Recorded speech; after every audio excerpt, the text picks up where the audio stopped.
Bom dia! Bom dia! Vamos ter talvez duas aulas agora, ou uma por ano. Vou começar com conjunto, funções e relações para chegar, pelo menos uma parte de chegar a equivalente de quão rápido a gente vai andar. Talvez vamos terminar e fazer uma outra aulinha também para andar um pouco em aula. Caso contrário, a aula ainda vai para segunda-feira, não para sexta como a gente sempre tem. Sexta, seguramente tem feriado sexta-feira. Se não conseguir hoje ainda dar aula, a gente vai segunda-feira já vai aula. Então agora estamos voltando a continuar a aula da quarta-feira, onde a gente viu funções, ok? Divertido, e a gente viu o black box de funções, que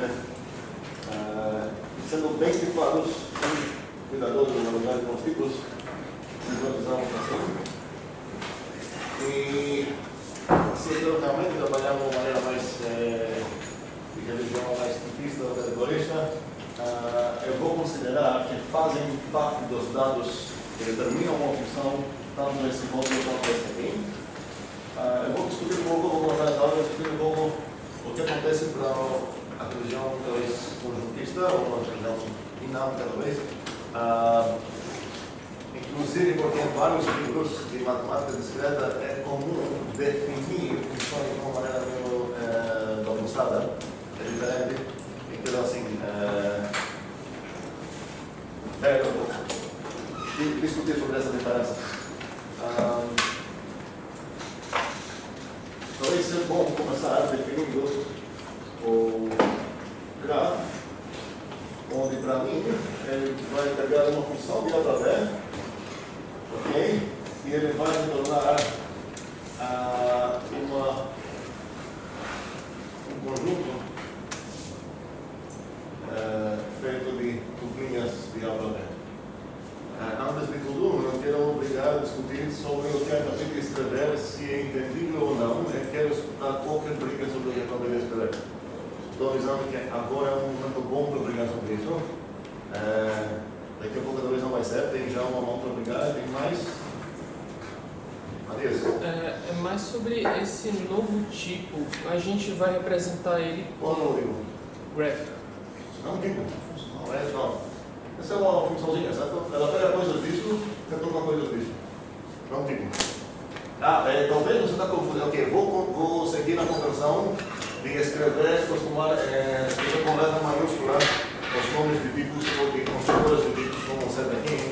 Mas quando falo assim um gráfico com G pequeno, não estou falando do tipo dos grafos, certo? Que talvez você está pensando nisso, que a gente não vai estudar o grafo seguinte, certo? Então isso não tem nada a ver absolutamente com isso. Eu acho que em português o nome disso em português é gráfico. O nome da coisa que a Matheus está pensando é grafo, em português, não é?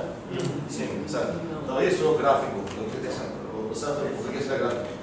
Eu estava meio que pensando no gráfico mesmo. Eu queria saber se a gente vai representar essa função agora. Você não tem briga nenhuma, não. Isso é uma dúvida sobre o futuro próximo. Então, perguntando se eu quero escrever aqui, alguém queria brigar com alguma coisa dessas coisas. Tem alguma briga sobre o que escrever?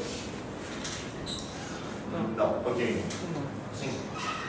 Uma dúvida, no caso, a função vai devolver um conjunto de A, X, D. Um conjunto cujos membros são aplicados aqui. Quando escrevo set, por exemplo, se eu escrever set de int, isso aqui é um conjunto cujos membros são inteiros, certo? Aqui ela vai resolver que é um conjunto cujos membros são o quê? Linhas A plus B. Mas aí, o B ali ia ser exatamente o set da B, não? O quadrinho. Não entendi. Porque vai guiar para B. Então o B é como Quem vai ser para B? a função. Qual função? Gráfico. Não. Não. A função vai daqui para lá. E por isso vou das partes aqui ainda mais para facilidade. Posso visualizar isso como um conjunto e isso um conjunto também. Certo? Então faz sentido agora para todos? Então a função chamada grafo, certo? Pega funções e devolve os conjuntos. Certo? Tá ok? Tem uma carinha no errado aqui. Vamos precisar brigar sobre isso. Por isso estou falando que agora já é uma boa oportunidade para brigar. Isaac?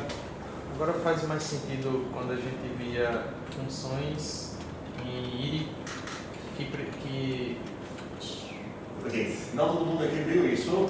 Tu vai conectar essa coisa com várias coisas. Essa discussão de hoje, para quem passou pelo IRI, vai ter menos brigas. Mas aqui eu tenho brigas especialmente para quem não passou pela IRI. Por isso estou consultando desde já certas brigas. Eu estou tentando meio enganar vocês de uma maneira, eu acho, mais gentil pedagogicamente falando, e eu quero ver se vamos ter sucesso com isso. Então, comentários sobre o que a gente viu no IRI, quero deixar vamos para lá e fingir que a gente não viu essas coisas. Sobre o que eu escrevi agora, vamos lá, um segundo. Essa coisa todo mundo lembra o que é? isso. Não é uma função. Um espaço. É um espaço de funções, certo? De A para B. Então, posso ver isso como um conjunto, certo? Ou como um tipo, se vocês preferem. E qual conjunto seria isso? O conjunto de todas as funções que eu vou definir, que tem domínio A e codomínio B. Okay? Então, essa coisa aqui, eu posso ver como um certo conjunto, ou se vocês preferem como tipo, eu posso ver isso como um tipo das funções de A para B. Então, todos os habitantes aqui, dentro do conjunto como tipo, são que tipo de coisas? São funções de A para B. Eu posso ver isso assim, como se fosse um conjuntinho de todas as funções. F está aqui, a F é uma função de A para B. É essa coisa aqui. Então, o domínio da graph é isso aqui. E o codomínio da graph ela retorna que tipo de coisas? Subconjuntos do A plus B. Já que estou falando, ela retorna conjuntos cujos membros são linhas A plus B. Ela retorna finalmente subconjuntos do A plus B. Faz sentido isso? Se eu falar de uma função que retorna esse tipo de coisas, efetivamente ele retorna o que é? Subconjuntos reais. Pode ser até o próprio conjunto dos reais, é o habitante aqui, pode ser um vazio, pode ser, sei lá, o singleton 1 raiz de 2. Todos esses caras habitam com tipo conjuntos feitos por reais. Okay? Eu tenho uma briga. Sim. Você falou assim no outro. Só? Oh? Você falou assim. Sim.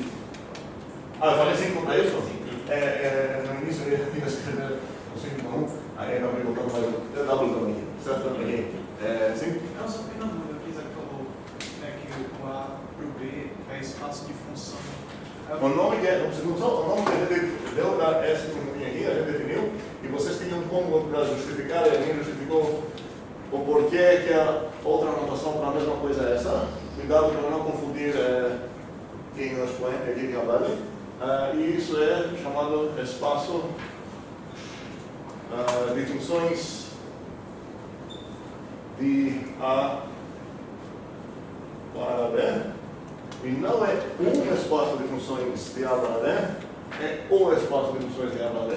Porque não estou escolhendo umas que eu gosto para falar que faz parte aqui. Esse é o conjunto de todas as F tais que é a F1 só de A para B. Ok? Agora continua assim. Aí, uma dúvida é mais de notação. Aí, se eu tivesse, se essa seta aí tivesse bunda, ela iria mapear do A para o B. Aí seria uma função específica? Não. Então, eu percebi que não analisei isso bem na aula passada. A diferença entre as setas sem bunda e as setas com bunda. E cuidado, porque tem várias bundas aqui. Não, é sério. Essa é outra bunda que é essa. Ok? E ainda a gente não conhece essa. A gente vai discutir essa noção também. Mas, por enquanto, o que eu estou falando aqui é essa. O nome assim que o símbolo acaba tendo, e todo mundo conhece pelo seu nome, mesmo que não é muito normal, é maps-to. Mapeia para.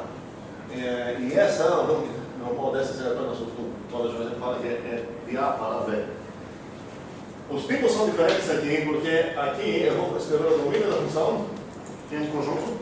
Eu vou escrever aqui o codomínio da função, que também é um conjunto. E vou usar essa linha. Então, se eu escrever essa coisa aqui, ou se eu escrever essa coisa aqui, eu estou descrevendo a mesma coisa. Estou falando que eu tenho uma função F, cujo domínio é A e o codomínio é B. nada mais. Tudo isso aqui. Seria essa coisa, então, desculpa, essa coisa aqui opera, vamos dizer, ela aparece no nível de conjuntos, ou de tipos, se vocês preferem. É uma coleção aqui, se eu seta para cá, eu estou falando que tem uma função daqui, desse mundo aqui, para esse mundo aqui. Okay? E essa é a que estou usando aqui. Se eu tenho. Se eu quero desenhar essa coisa, ok, talvez. Eu vou abrir uma parêntese, eu vou falar isso depois, mas talvez uma oportunidade boa agora, que a Karina perguntou isso, discutir isso agora. Eu estou fazendo uma coisa mais boa que tem, eu estou desenhando, representando a coleção dos objetos de A, de uma maneira assim, que a gente é acostumado a ver, imagino, e a coleção dos objetos de B, de maneira parecida. Então, eu vou desenhar de A para B uma seta, certo? F, e sendo função essa coisa, porque isso que significa essa notação, eu sei que é uma função, domínio A com domínio B, e sendo seta ela tem a obrigação de responder em tantas perguntas, certo? Sobre as duas últimas aqui, ou primeira se vocês preferem, eu já tenho a resposta. Qual é o domínio? A. Essa coisa aqui, conjunto. Qual é o domínio? B. Okay? E tem mais A, cardinalidade de A perguntas. Quais são? Essas. Faz sentido? Ok. Agora, entre esses bichinhos aqui, os bichinhos, e esses bichinhos aqui, eu vou usar essa seta. A gente vai usar essa seta aqui. Se eu escrever aqui um mazinho, e aqui um certo dedinho, se eu escrever essa coisa aqui, ou se eu escrever, isso significa o quê? Que a F mapeia o objeto azinho para o objeto dedinho. Mapeia, manda, associa, são verbos que a gente usa para isso. Okay? Também funções podemos chamar de mapas ou mapeamentos também, não sei se existe a palavra, e associações também. Poderíamos destacar, dependendo do contexto, como conjuntos também, dependendo do contexto, podemos falar coleção, aglomeração, existe isso em português? Sim, ok? Família, temos uns sinônimos, só que em certos contextos a gente destaca uns sinônimos para ter um significado bem específico e diferenciado dos outros. Aqui também eu vou evitar a associação para falar que pode ser uma coisa mais geral que função, no mesmo sentido que coleção pode ser uma coisa mais geral que função, que é conjunto. Então, se eu escrever essa coisa aqui, significa que a F manda o A para o B. Então, essa setinha aqui comunda não opera no nível de domínio para domínio, mas no nível de habitantes de domínio para habitantes de domínio. Ficou clara essa diferença da setinha? Sim, o sinônimo dessa coisa, que significa exatamente a mesma coisa, é outra notação, é escrever F de A igual a B, e esse também é a mesma coisa de falar, se vocês preferem com parentesinhas, F de A igual a B, e eu poderia também formar isso com palavras, falar F mapeia o A. Agora eu não sei se é melhor parar. Soa bem isso para vocês? Parar? O A no B. Se escrever o no B, me faz pensar que está dentro do B, não seria no Bzão. Não sei, talvez seja melhor português assim. Eu acho que se usar o parar, está ok. E não sei se seria fazer sobre o A ou B. Eu associo, acho que combina mais com a O e uma feia mais com o parar, não sei. Ok, vamos brigar sobre isso. Entendemos que as quatro coisas falam exatamente, até intencionalmente falam exatamente a mesma coisa. Okay? Ficou claro agora qual é realmente o uso dessa linha? Ok. Para continuar um pouco aqui mais, assim para falar um pouco as palavras que eu vou repetir várias vezes nessa disciplina, o diagrama que desenhei aqui, mostrando o que está acontecendo dentro do domínio, dentro do domínio, é chamado diagrama interno. Diagrama interno, onde eu associo, na verdade isso está faltando muitas coisas, se botar as coisas certas, essa coisa não funciona. Eu estou quebrando qual lei de funções? Totalidade, certo? Agora se eu botar uma coisa aqui para cada um, aqui estou quebrando qual lei de funções? Nenhum. Totalidade. Ok? Mas se botar essas setas aqui, não sei para onde vou botar essas coisas. Pronto. Agora, estou quebrando qual lei de funções? Nenhuma? Não existe nenhuma obrigação falando que não posso deixar aqui uns caras sozinhos, ok? Mas cuidado, se botar essa coisa aqui, eu estou quebrando qual lei? Velocidade, ok? E se eu quero pensar em coisas mais gerais, nesse momento eu fui acabar falando, vou usar então outra palavra, por exemplo, associação, para a coisa mais geral, é destacar funções apenas aquelas que fazem as duas condições que obedecem as duas condições que falei. Eu poderia relaxar essa parte, por exemplo, para estudar coisas como essa. Essas costumam ser chamados não deterministas e fazem muito sentido estudá-las de maneira de algoritmos também, porque acontece muitas vezes a gente tem um processo que retoma algo, só que cada vez que você chama essa coisa pode variar seu comportamento. O que a gente está estudando aqui, que são funções unívocas, obrigado, não são capazes de modelar funções não deterministas, como ele fala. E a mentira eu como para vocês, entendeu por que eu acabei de falar a mentira? Porque eu falei que não são capazes de modelar isso, mas vocês vão ter o trabalho de mostrar que isso é mentira. Tá? Faz sentido? Silêncio não sei o que significa. Normalmente silêncio não é coisa boa. Ok, isso é um diagrama interno. O diagrama externo, que corresponde com esse diagrama externo, é simplesmente essa coisinha aqui. A ideia é que quero me afastar muito para não enxergar esses detalhes. Por que poderia ser bom não enxergar esses detalhes? Porque detalhes às vezes me atrapalham em perceber coisas que acontecem. É difícil perceber essas coisas se você está perdido aqui dentro da floresta, se você olhando para as árvores, você se afasta e você está vendo uma floresta aqui, uma floresta lá, e talvez você perceba os caminhos que você não tem percebido e tudo mais. Essa metáfora vai fazer mais sentido quando a gente vai andar um pouco mais. Mas, por exemplo, por enquanto entendemos qual será o diagrama interno de uma função, eu preciso mostrar todas essas setinhas aqui, e todos os habitantes estão do A quanto no B, e o diagrama externo é apenas essa coisinha aqui. Okay? Assim, a gente vai entender que a gente pode declarar na nossa escrita muitas coisas apenas dando um diagrama externo. Se eu falar sério e escrever aqui algo dessa coisa aqui, por exemplo,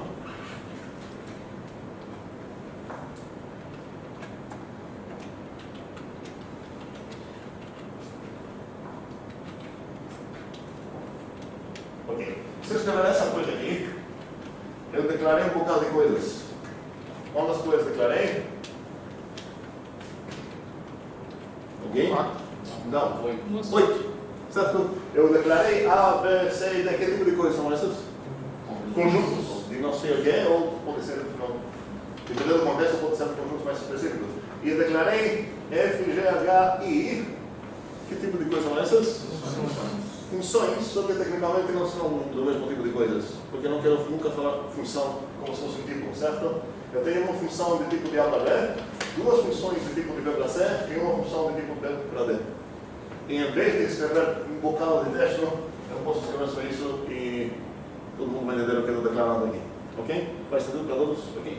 Então, a partir dessa coisa, eu sei, por exemplo, que o condomínio da F é igual com o domínio da H, por exemplo. Isso já sei a partir dessa declaração disso aqui. Não preciso escrever tal que é o domínio blá blá blá. Essa coisinha serve já. Okay. Bem, então, vamos lá voltar nessa discussão do gráfico, para ver se tem alguma briga agora sobre o tipo que escrevi aqui. A gente estava discutindo sobre essa notação, que foi a resposta de funções de A para B. Também é denotado assim, alguma coisa. Ok. Então esse grafo aqui pega funçãozinhas e retorna conjuntos de duplas. O primeiro componente em habitante do A e o segundo componente em habitante do B. Sim, Carlos. Rodrigo com a graph. Não era para ela pegar uma função e retornar o set de A para B? Ela faz o quê? Não era para ela pegar somente uma função de A para B? Por quê? Porque assim que eu imagino o gráfico. Mas isso significa que você... Peraí, se eu te perguntar qual é o gráfico disso, É de uma função. certo? Mas você também entende se eu te perguntar qual é o gráfico dessa. Deixa que você aplicou o gráfico em duas funções diferentes. Mas Então, então era para ela só pegar uma função e retornar o set de A para B? espera um segundo. O grafo vai pegar só uma habitante aqui, certo? Vai, mas isso não é espaço de duas Mas funções. é que não é natural. Um segundo. Quando eu escrevo essa notação aqui, certo? A Fzinha vai pegar uma habitante só de G e vai retornar uma habitante só de H. No mesmo sentido, a graph vai pegar uma habitante aqui dentro, ou seja, uma função de A para B, e ela vai retornar um conjunto. Faz sentido? Entenda a frase gráfico de I, que você botou aqui o seno, depois botou o cosseno, depois botei uma outra função que você gosta de 100 reais. Essa parte aqui, certo? Corresponde ao grafo. E agora aqui, você pode perguntar qual é o grafo de seno, de cosseno e tudo mais. Você vai receber realmente uma função só. Como toda função, o grafo também só recebe um argumento, está esperando receber um argumento para responder qual a pergunta. Mas, qualquer um dos habitantes aqui pode servir como argumento dela. Não sei se a confusão é essa, né? Quando fala, ela recebe um bicho só, cada vez que você vai chamar ela, certo? Ela precisa ser capaz de fazer esse tipo de responder em todas as possíveis perguntas, uma para cada habitante desse tipo aqui. Sim? Matias? Quando a gente estiver trabalhando com a graph, a gente vai precisar especificar o tipo das funções que a gente vai passar, ou isso pode ser não, isso vai ser inferido a partir do domínio e codomínio da função. Por exemplo, ao invés de a gente falar o gráfico da sim, a gente precisaria falar os tipos da sim também? Olha, se aparecer essa coisa aqui, certo? A ideia é que a gente já sabe que o F. E ainda mais a ideia é que o F é uma função de algum A para algum B. Certo? Não faria sentido eu escrever qual o grafo e aqui botar as radicais. Isso é um typo. Então, já o fato de eu estou escrevendo essa coisa aqui significa que você sabe qual é o tipo do F. O F deve ter esse tipo, senão está bugado, tem typo. A partir disso, você sabe qual é o tipo de grafo de F. O que é? Muito bem. É um conjunto feito por pequenos. Okay. Tudo que eu falei aqui agora sobre a graph, peraí, um segundo, já deu uma briga também. Tudo que eu falei aqui sobre a graph não define a graph. A única coisa que eu falei para definir é que em português chamado gráfico, e talvez vocês já imaginaram qual conjunto que ela vai retornar, mas exatamente o que eu preciso especificar aqui, para ter o direito de falar, eu defini essa função aqui. Okay? Eu quero fazer isso agora. E depois vou dar o microfone para Juliana fazer sua briga. Ok. Como vou definir a graph? O título já tenho, então vou estar definindo a tabela que fala como ela comporta recebendo seu aleatório argumento. Esse é o argumento dela, vou colorir. E a pergunta é: se vocês gostam muito de botar essa parêntese, botem, não fazer muito problema. Eu não vou botar, sempre para não se aproximar. Qual o tipo dessa coisa aqui? Sabe? Sete de dom de F. Então, que tipo de coisa? Eu estou definindo aqui, certo? Eu estou definindo a própria graph. Certo? Eu já dei o tipo dela, que é a minha primeira aplicação, basta falar o comportamento dela. Como ela comporta, basta falar como ela comporta no arbitrário F. Eu não escolhi minha F favorita aqui, estou falando F. Aqui tem um implícito, então, para todo F de A para B, essa coisa declarada. E essa coisa a gente nunca vai escrever. Okay? vai ser meio implícita, porque esse f chegou do nada aqui. Então, eu estou definindo essa função, onde essa coisa vai ser o quê? Aqui eu preciso, que tipo de coisa escrever? Conjunto. A mesma coisa, certo? Estou falando que esse objeto vai acabar sendo igual a isso. Então, eu pergunto qual conjunto vai ser esse. Um segundo. Quero definir isso. Então, uma maneira de definir. Vamos lá. Se eu definir isso, acabei completando a minha definição, então acabei definindo o que é, na verdade. A própria graf, certo? Porque só falta falar o que ela vai retornar no arbitrário f. Uma maneira de escrever isso, que é a maneira mais tranquila, seria o que é? Usar o que é? Sabida, muito bem. Qual conjuntinho seria? O conjunto de todos os Tupinhas de ASB. de AFA. Muito bem, a melhor maneira de escrever isso seria todas as sublinhas A, F, A, tais que. Qual coisa que apareceu do nada aqui, esse A está solto. Se fechar aqui as chaves sem capturar esse A, não tem problema. Você pode compilar. Tais que, vou lá, pegar valores no razão. Ok? Faz sentido? Para tudo isso aqui. Uma maneira alternativa de definir essa coisa, que eu vou descrever para a esquerda, seria, em vez de escrever tudo isso aqui, essa coisa não fez parte, aquela coisa que eu acabei de apagar agora, não faz parte da definição. A definição acabou aqui, eu já defini perfeitamente minha função. Alternativamente, em vez dessa coisa aqui, eu poderia falar que, olha, tem várias maneiras de poder escrever isso. Poderia falar, olha, o ABzinho pertence ao graf da F. Estou definindo o que isso significa. E prestem atenção, se eu definir o que isso significa que definir qual conjunto é esse. Isso significa que definir qual função vai ser essa. Okay? Significa o que é? Que o A é mandado para o B a partir de B. Ok? Faz sentido? Então, o gráfico da F seria um conjunto de tuplinhas de entrada e input output. Quem faz sentido essa ideia? Input output.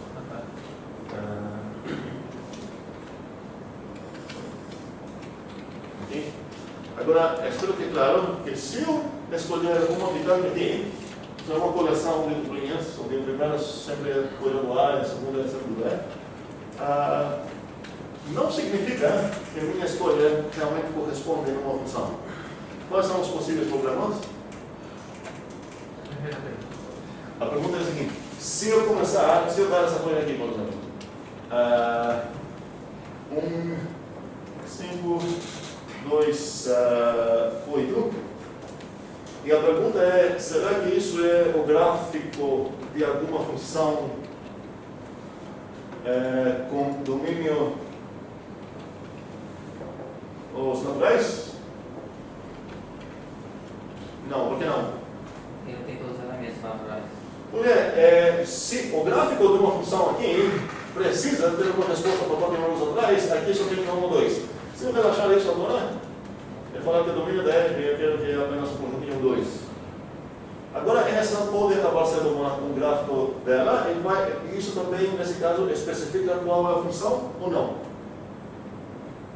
A pergunta é a seguinte: se você receber essa coisa aqui, e alguém falar para ti, olha, esse é o gráfico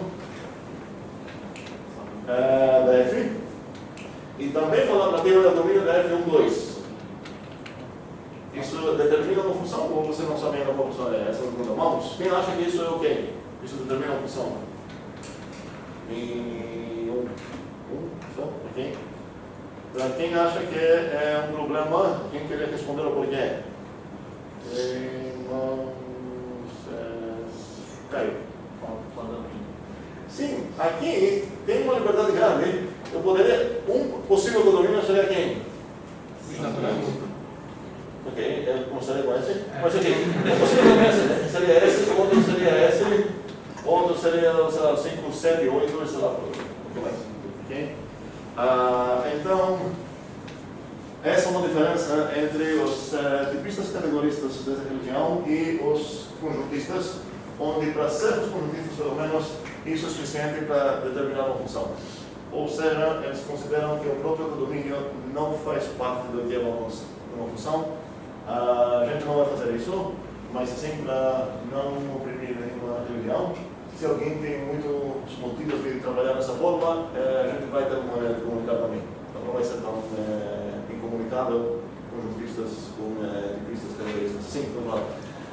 Se eu quisesse ser um pouco mais liberal, eu podia só falar set de N? Ali no LibGraph? Não, se eu falar CPN, significa que ela ia retornar nem o 5 nem o 8, você tem que dar para aqui. Não, o que eu queria falar era... O conjunto não precisa ser necessariamente um 2, ele pode ser qualquer um. E dentro dele tem um 2, então tá valendo. Entendeu o que eu quero dizer? Sim, mas cuidado, porque nesse caso você precisa escolher um deles para falar qual seria um possível domínio. Todos esses caras que nós estamos falando são cada um deles é uma resposta certa na minha pergunta, mas a coleção deles não é uma resposta certa. Faz sentido isso? Sim.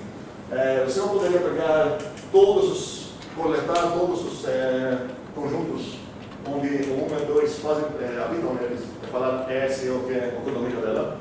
Ele não está aí, porque ela não devolve conjuntos, ela devolve naturais. Você poderia escolher mais coisas aqui, não vou escolher mais. Né? Escolher uma opção, segunda opção, terceira opção. Tem uma infinidade de opções aqui que você poderia escolher.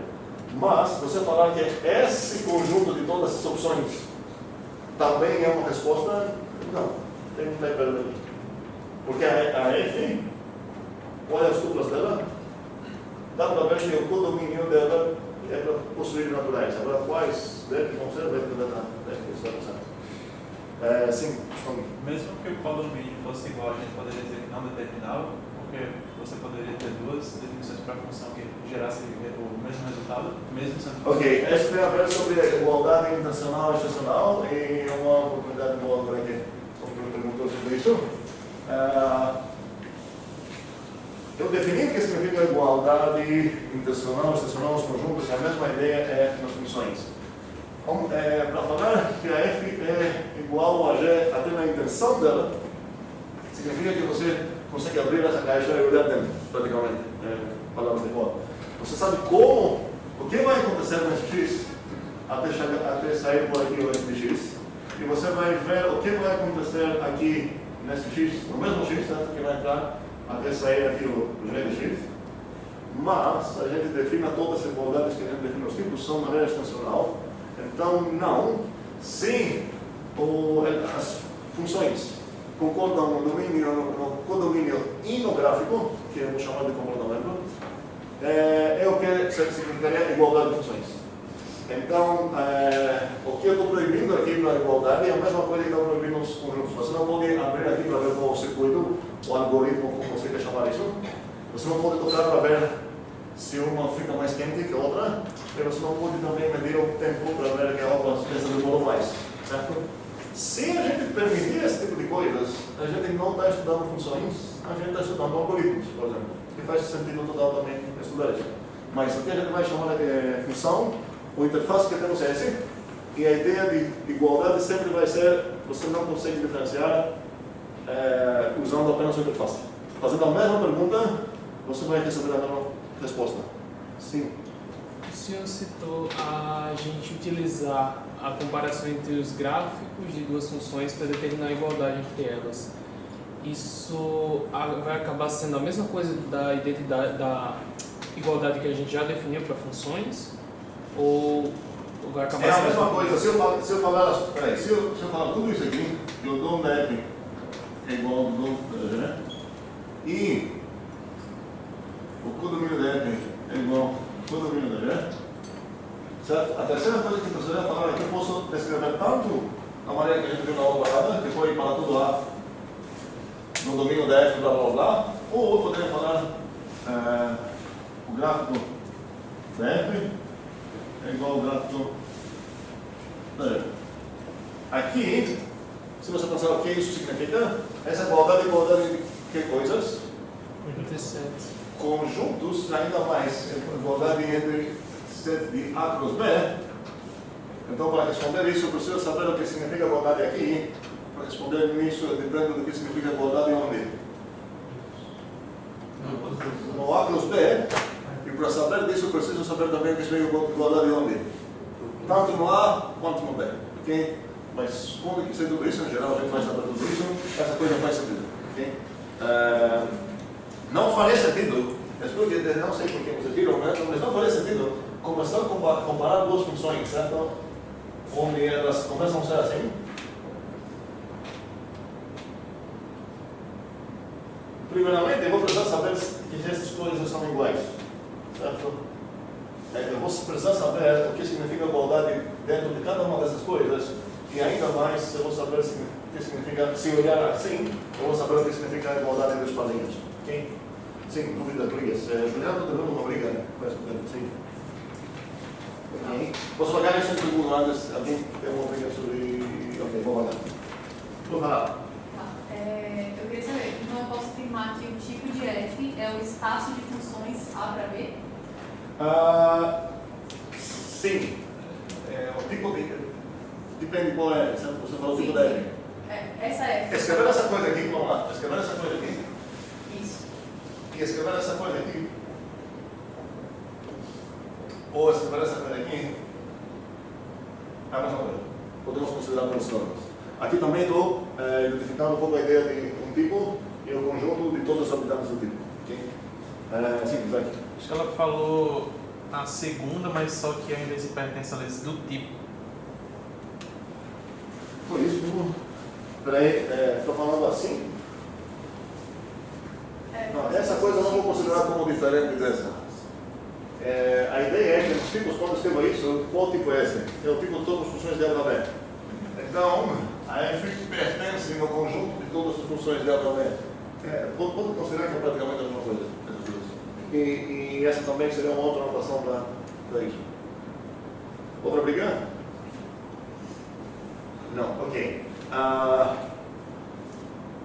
Agora, como a gente define as funções, a gente já tem uma maneira, eu consigo falar o que é f de x, poderia escrever igual blá blá blá e aqui terminar algo. Nesse blá blá blá, precisa tomar cuidado que isso realmente determina uma função. E uma maneira que quero destacar aqui é escrever o contexto mesmo, aquele y tal que é uma coisa, φ de xy. Aqui eu estou dizendo que estou definindo uma função de A para B.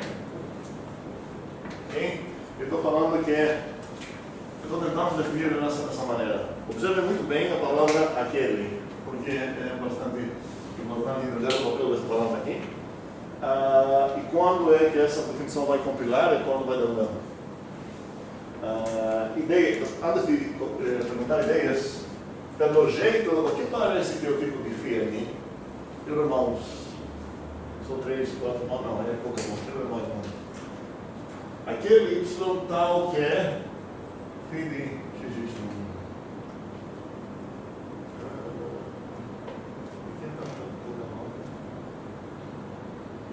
Então, o resto se eu escrever aqui, vamos lá. Se eu escrever aqui f de 2, então vou pegar naturais.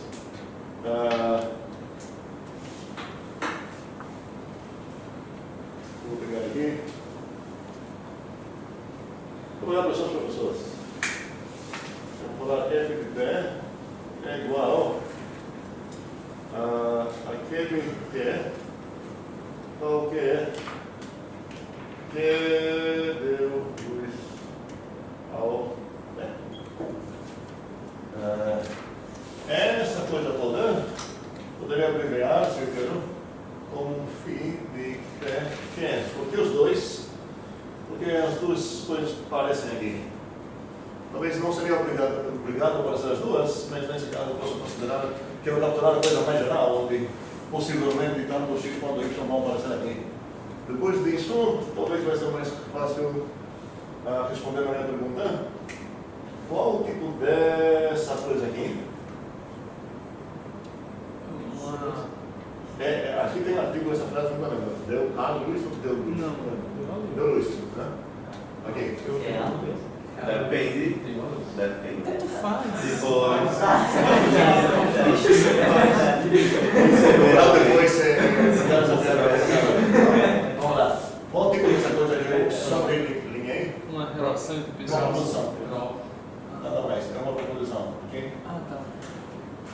O que eu quero capturar aqui é uma coisa que vai ter buraco. 2 buracos, na verdade. Então, a φ seria essa coisa aqui. Certo? Então, a φ não é uma proposição. É o que é? Uma relação. Sim. A mais B para X. Ok. Muito bem. E agora a pergunta é se o que eu acabei de escrever aqui define uma função. Ou não? Não. Ou não, nunca. Essa coisa que eu escrevi aqui Não define uma função?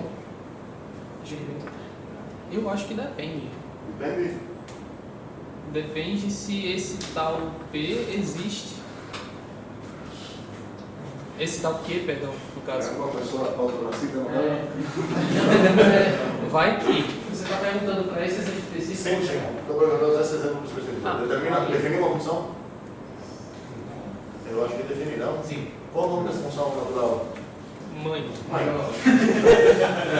Não, essa coisa que eu escrevi aqui, um nome bom para essa função seria, sei lá, quadra de π, aquele no ok? Faz sentido? O segundo. Mas o que acontece aqui se eu trocar a ordem de π aqui? Filho. Não, pera. É outra função. Então a pergunta é essa, o que acontece aquele que dá o quê? P reduz ao quê? E É a função muda, já. ué? Sim? Vai responder. Sim, responde. Aí seria a função filho, mas não é função porque pode ter mais de um. Pois é, exatamente. Então precisamos discutir aqui quando é que essa coisa compila e quando é que não compilou. Porque temos, por exemplo, quando compilou e a gente entendeu qual a função. Aqui não compila, porque se você aplicar essa suposta função na minha mãe, você não vai saber se escolheu eu ou minha irmã, por exemplo. Certo? Então o problema aqui é aquele que eu quero destacar aqui, quando a gente tem o direito de falar aquele. E uma notação que existe para isso é que não vamos usar na verdade, mas estou funcionando aqui em curso de notações, é um iota. Essa é uma letra grega, iota x, pontinho, φ de x. Se eu escrever essa coisa aqui, isso significa aquele x tal que é φ de x. A gente não vai usar isso, mas se alguém quer usar, pode usar.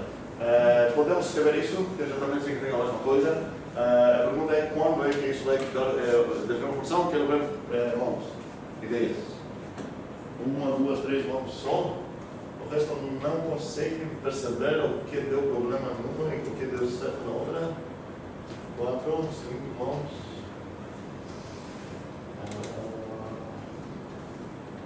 6 mãos. Mais. Gustavo. Colocar na minha cabeça, a única coisa que mudou foi trocar a variável, tipo, aquele y, naquele primeiro exemplo, você tal que φ de yx.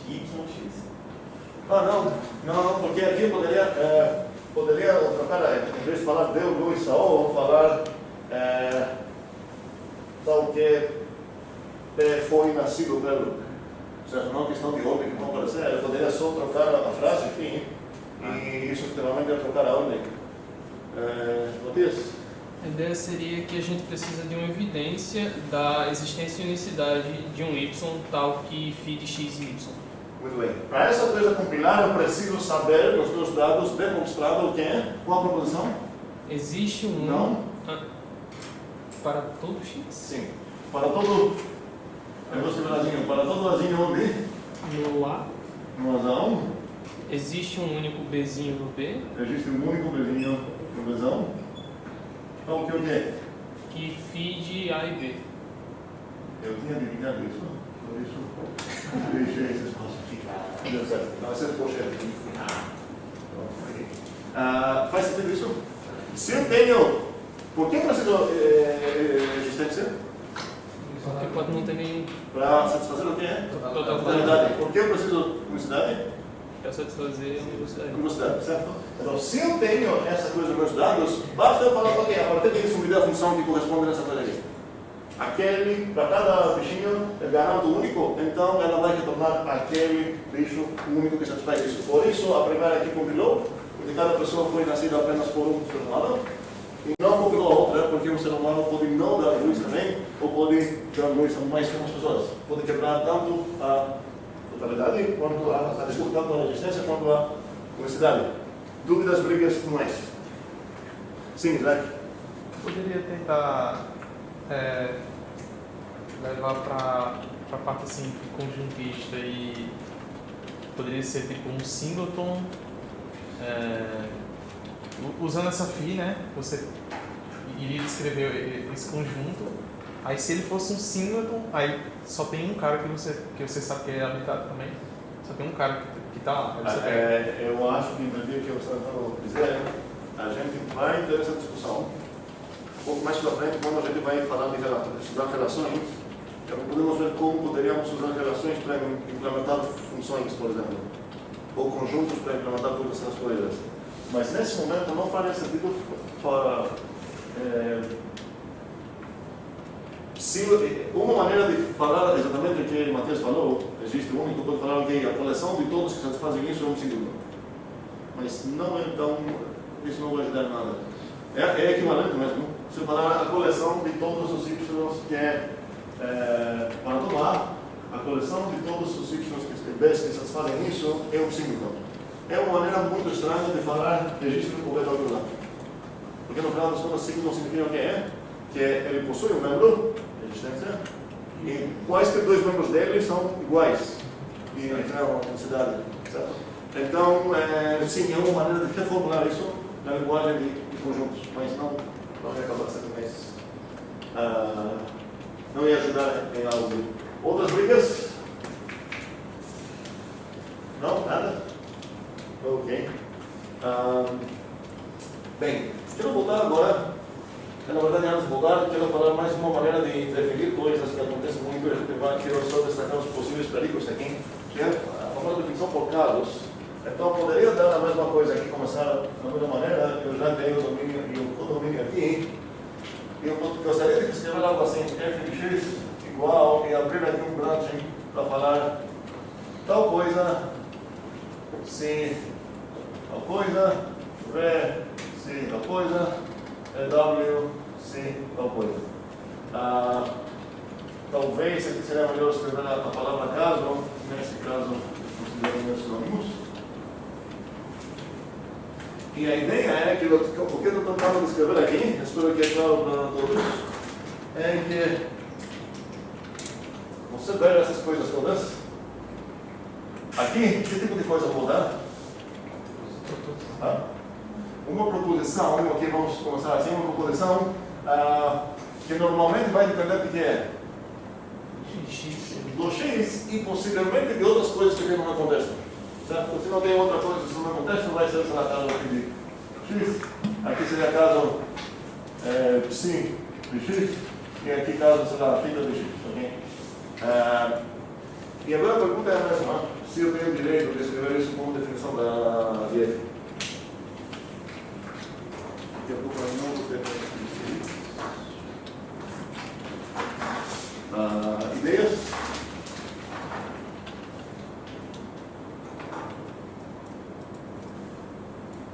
Vitória?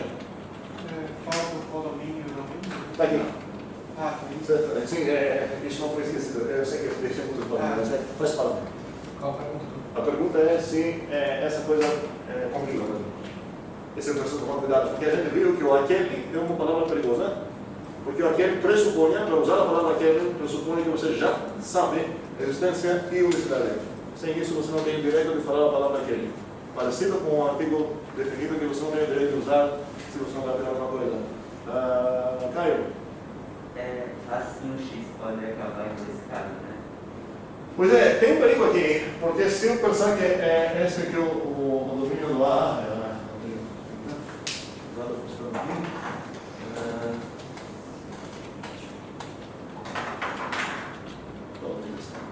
ok. Talvez os caras que satisfazem o fixo são esses aqui. Talvez os caras que satisfazem o psi são esses aqui.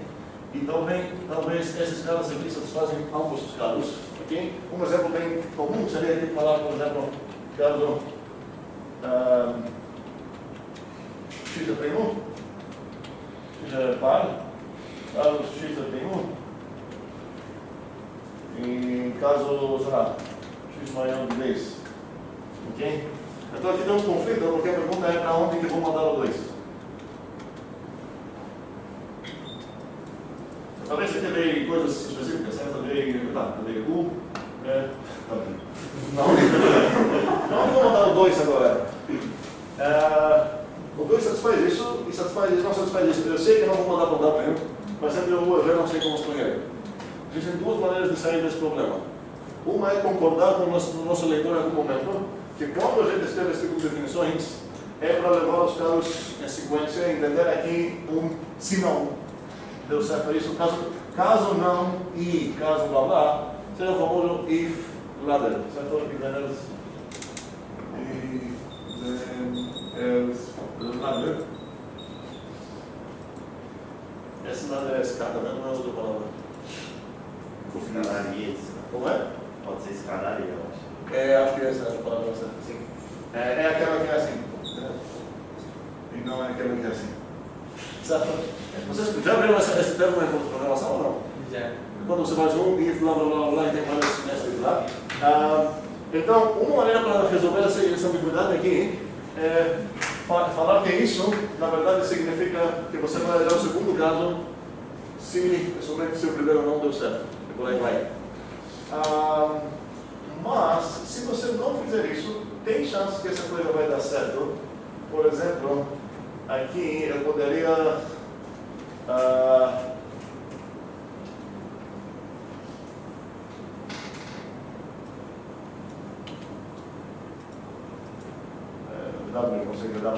Nesse caso, agora, os conflitos que tem aqui foram resolvidos por sorte, vamos dizer assim, ou por cuidado de cabeça que tomou.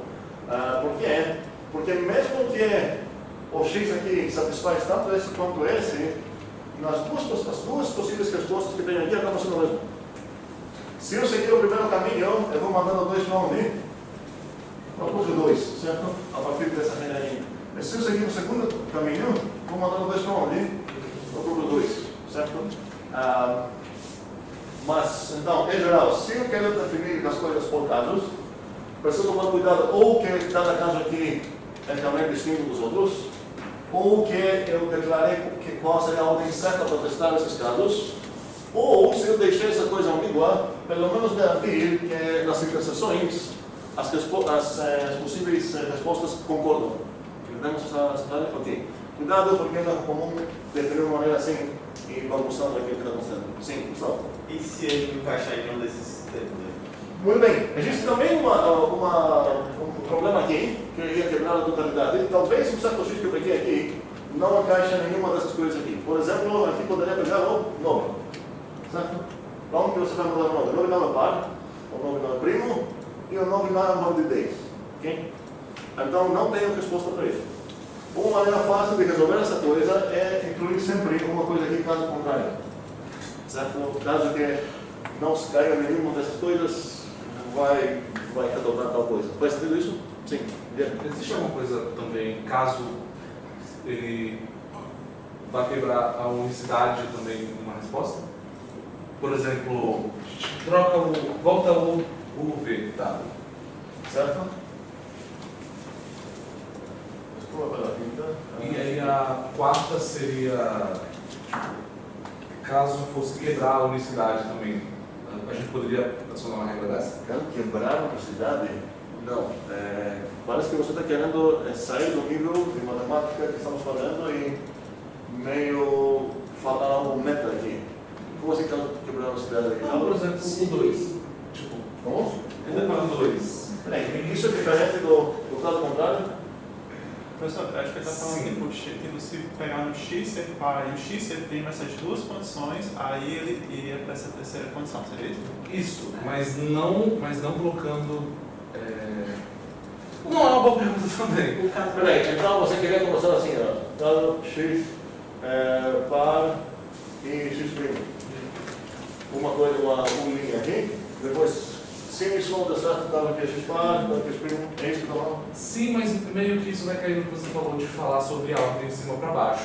né? Sim. Porque se fosse um VW e depois o X como caso contrário, Você poderia fazer isso, não primo, X primo e X não par. Isso não teria nenhum. sim, mas a pergunta era desse caso contrário. Certo? Porque ele respeita U e V, o 2, certo? Não, caso contrário significa que nem isso deu certo, nem isso deu certo. Exato. A minha pergunta tá meio complicado, mas o que eu quero dizer o caso contrário, ele não vai abranger o caso de... Esse aqui? O 2, por exemplo. Não, o caso contrário é isso aqui. E se existe alguma coisa que a gente possa colocar, não par e primo, entendeu? Alguma coisa como o caso contrário para essa regra. Essa faz a pergunta que eu não entendo. Eu acho que o que ele quer dizer é que tipo, se tivesse 5 casos específicos aí, um exemplo, tivesse 5 casos aí, U, V, W e tal, até um Z da vida. Se ele pegasse em 2 casos, ia ter um caso contrário para ele encaixar em mais de um caso. É tipo um caso contrário. Um segundo, você entendeu quais são os possíveis perigos aqui? Então, quando você vai definir uma função, precisa tomar cuidado para não quebrar alguns polígonos. Escreva de uma maneira clara, ele vai dar certo. Não inventa nem notação, nem convenções que não são claras, certo? Ok, vamos lá, tem outra briga? Sim, Antônio. Em casos como, por exemplo, se fossem 2 casos, fosse um par e um ímpar. Se tal par e o outro se tal. Eles, dentro dos inteiros, por exemplo, eles são completamente opostos. Não vai ter nenhum que... Um é complemento de outro. Um complemento do outro. Só que cuidado com esse tipo de coisa precisa demonstrar. Sim, sim. Ok, boa observação. Eu não tenho o direito de falar, seja F dos inteiros, função definida pela tela, e aqui escrever F de X, certo? E aqui escrever uma coisa de caso X par, e aqui escrever caso X ímpar. Se eu quero que essa definição cumpra mesmo, eu preciso garantir que essa é uma função realmente total, e eu preciso garantir que não tem interseções aqui para ter ambiguidade, ok? E isso é um teorema que a gente mostra em R2.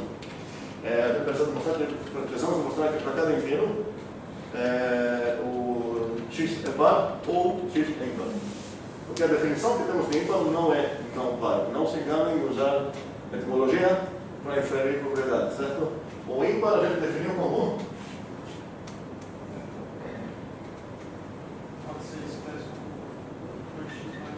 registro o quê?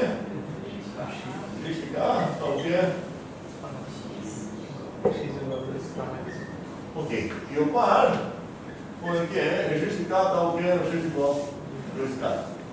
De graça, o que não sou de graça, eu não tenho direito de pensar que é uma coisa complemento da outra. É o teorema de Euclides que mostramos por divisão, que cada inteiro realmente cai exatamente um desses 2 casos. E é a mesma coisa não apenas sobre 2, para qualquer inteiro M, coisa modular, espero que todo mundo aqui está ligado com isso para abrir um segundo. Ian, tem uma briga? Sim? Você disse que para essa função ser verifível tem que demonstrar que x é par ou x é ímpar, mas na verdade seria um número exclusivo, né? Aquele exatamente um dos, não? Sim, aqui se eu quero evitar colisões, eu preciso garantir que o que eu acabei de falar, que cada inteiro vai satisfazer exatamente uma das duas. Isso não é uma discussão geral, não basta falar que cada inteiro é par ou ímpar, preciso saber que cada inteiro é par ou ímpar e não pode ser as mesmas coisas, par e ímpar. A parte de não pode ser par e ímpar me ajuda aqui, eu preciso para não ter colisões, certo? Onde os braços podem mandar o mesmo cara para coisas diferentes. E a parte de eu quero saber que ele encaixa pelo menos as duas definições, me protege contra perda de totalidade. Sim, Antônio. Agora uma dúvida. E um segundo, e essa coisa que mostramos em segundo, certo? Tudo lá. É uma ideia que surgiu. Aí estava na definição caso par e caso ímpar. Sim. Se eu trocasse ímpar para não caso par, não par. não par, aí perfeito. Eu só precisava mostrar que não é par. Em vez de mostrar. Não, se você escrever caso par e caso não par, não precisa mostrar nada. Se você falar caso par e depois caso não par, certo? Não precisa mostrar nada, é garantido que é só uma função. Faz sentido? Ok. Oi, esse caso não par poderia ser substituído por caso contrário? Sim, nesse caso sim, porque o caso contrário significa que não deu certo os anteriores casos. E nesse caso eles estão tentando sim, qualquer mundo. Beleza. Vamos lá agora, na parte mais legal, onde a gente parou a última aula, que foi começando com uma certa expressão e introduzindo buracos, para a ideia é que os buracos iam receber os argumentos. O exemplo que dei lá foi uma coisa parecida, não lembro exatamente como era, mas talvez eu tinha uma coisa assim, x mais 4 aqui, e a ideia, qual tipo dessa coisa? Isso aqui para apenas porque não tem projeto aqui. Qual tipo dessa coisa aqui? Real, certo aqui? E a ideia é que eu posso focar em subexpressões aqui para criar funções, abstraindo. A ideia abstrair é o quê? Você substitua uma coisa concreta com um buraco abstrato e a ideia é que ele vai receber o argumento. E a gente viu umas maneiras de fazer isso. Uma foi, por exemplo, introduzir um buraco no lugar do x. E nesse caso eu construí que tipo de coisa? Ok. Poderia introduzir um buraco aqui. E construir que tipo de coisa? Agora tem duas maneiras de ver isso. A gente vai ter essa briga hoje, eu acho.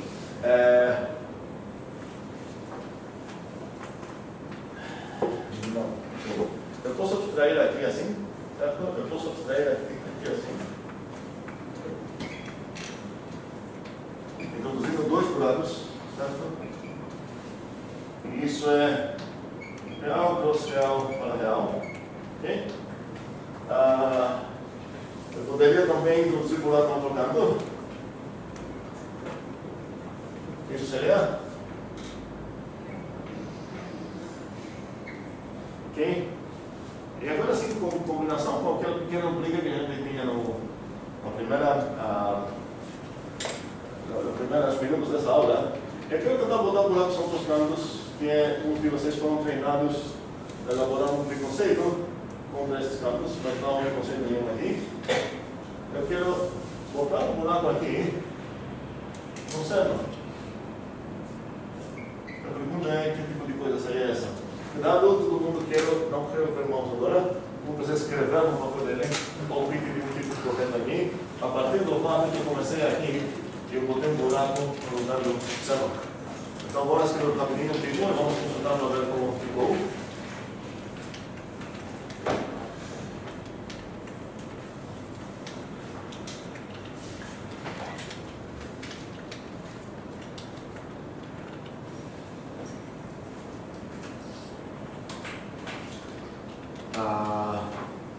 Primeiramente tem alguém que acha que não faz sentido botar buraco lá? Ok, coisa boa. Só que a maioria dos linguagens vocês usam, acha que não faz sentido botar buraco lá. Ok, qual seria o tipo certo aqui? Alguém mãos? Mais mãos agora, mais mãos, tem quantas mãos? Antônio? Uma função real para real. É Antônio mesmo, né? Claro, Antônio. Certo, aqui. Real para real, parênteses. Ok. Real para real, em parênteses. E para real. Esse é o tipo de argumento que encaixa aqui. Por quê? Qual é o tipo de cena mesmo? É real para real. Eu botei um buraco nele. Então a coisa que ele precisa saber é esse tipo de coisa que eu abstraí. Para? Real. Então, por exemplo, eu poderia aplicar essa coisa toda em qual função? Se eu aplicar no próprio seno, isso vai acabar sendo o quê? Mas eu poderia também aplicar a mesma funçãozinha que criei com esse buraco, outra função, o cosseno. Isso vai acabar sendo o quê? Então por aí vai. Tem brigas? Bora lá. Aí se sabe, só pelo buraco, você sabe que a função recebe um real, mas não que ela retorna. Então poderia ser mais genérico aí. Sim, por isso eu estou enfatizando aqui que eu tenho acesso ao mundo como assim. Amém.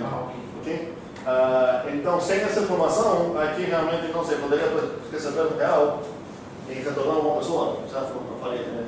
Mas eu sei que eu comecei a partir disso, eu abstraí o seno, botei um buraco, então o tipo do buraco eu sei qual é, vai ser o tipo do seno. Eu estou mostrando o seno com esse tipo aqui. Não é uma tipagem muito boa para o seno, mas o seno que o calculista, analista matemático entende, tem essa tipagem. Ok, então entendemos o que aconteceu aqui e precisamos ter uma conversa legal agora sobre esse cara aqui. Qual seria a tipagem desse cara aqui? Desculpa, isso está errado. Eu quero ver então esse cara aqui, o seno de buraco mais buraco. Na verdade, antes de chegar lá, vou abstrair um pouco mais para todo mundo entender o que está acontecendo. Eu quero botar um buraco aqui também, e agora vou botar buraco 4. Ok? Vamos lá passar todo mundo, que tipo seria esse? Não é tão estranho. Esse é buraco também, certo? Não é menos buraco 4.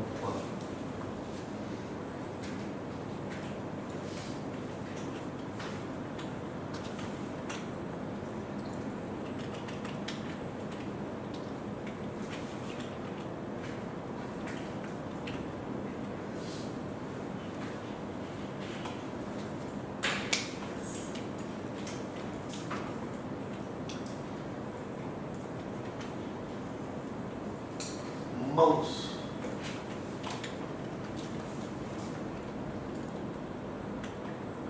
Igual.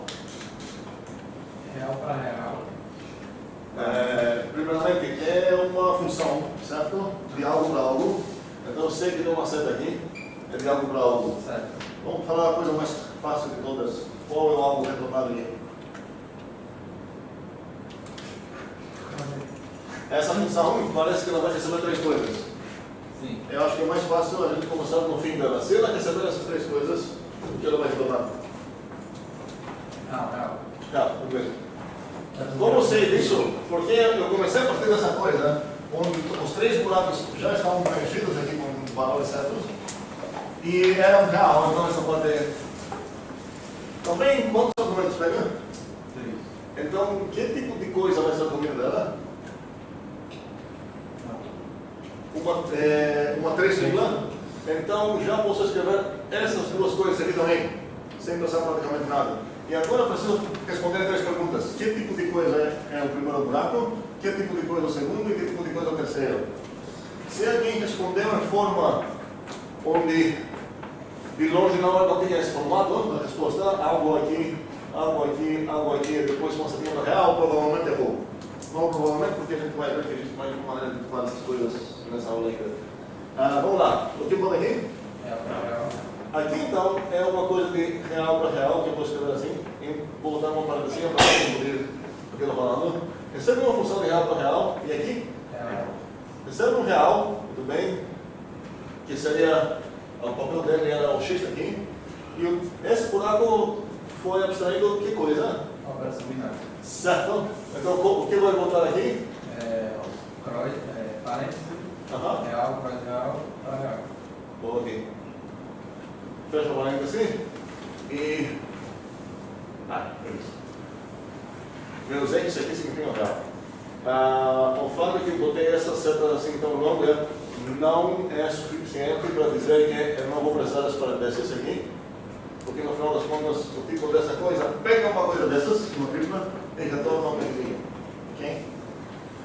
Eu já vou introduzir a primeira convenção entre essas coisas sobre precedência entre S e S nos tipos, e eu vou dizer que esse cara pega mais forte.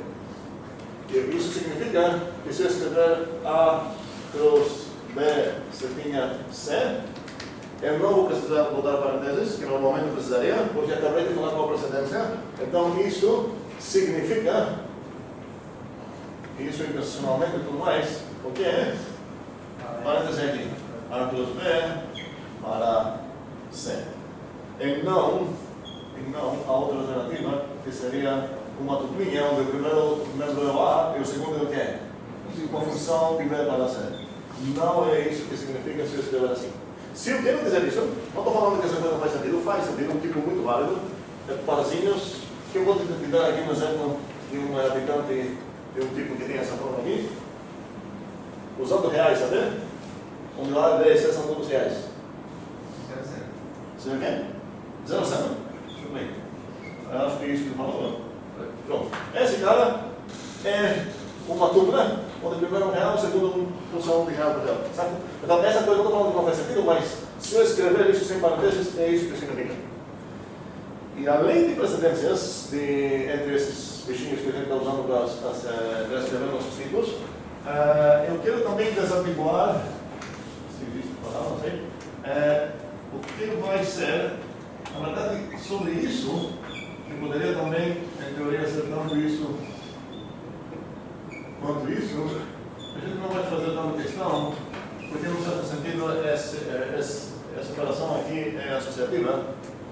Então, pensa qualquer coisa das coisas que você quer e você não vai brigar com alguém. Você vai se precisar achar qual maneira de projetar, a maneira certa para comunicar, mas não vai fazer tanta briga. Mas, sobre as setinhas, não é a mesma coisa, porque se eu botar aqui setinhas, os tipos que correspondem nessa resposta e nessa são realmente diferentes. Vamos pensar um pouco para descrever, assim com palavras, esses dois tipos aqui. O primeiro, se visualizar assim, eu estou pegando funções de A para B, por exemplo, o seno, que é de A real, e eu estou retornando objetinhos do tipo C. Talvez seja uma função que eu pego o próprio seno e mapeio para o número 5. E até nesse tipo, onde o A e C são todos reais. A segunda coisa que é, eu pego um bichinho do A e forneço uma função de B para C. Então, nesse caso, seria, por exemplo, uma coisa que eu associo o 5 para o seno, seria uma coisa que associaria esse tipo de coisa, seria uma mobilidade desse tipo. Ok? Ok. E, então, se eu quero ter o direito de escrever isso sem botar parênteses, eu vou querer ter esse direito, eu preciso agora, e a escolha vai impactar, para eu pensar qual seria a melhor escolha. Em teoria, não existe escolha certa e errada, matematicamente falando. Por quê? Porque isso é apenas uma convenção sintática. Certo? Você está falando aí, quando você vai ver isso, eu quis dizer essa coisa.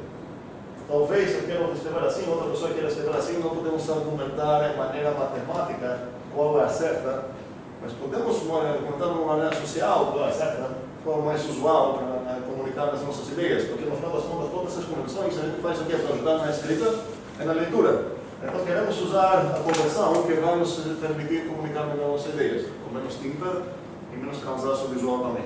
Okay? Então aqui existe uma opção certa que a gente vai descobrir talvez hoje, qual é a certa. Certo?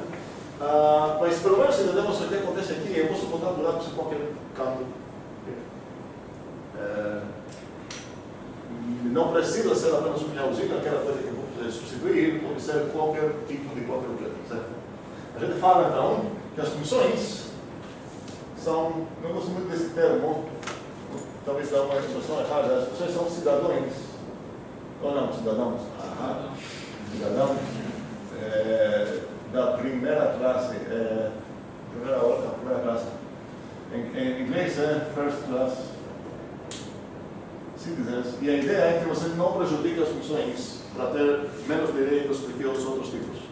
Por que eu não poderia retornar uma função? Por que eu não poderia receber uma função como argumento?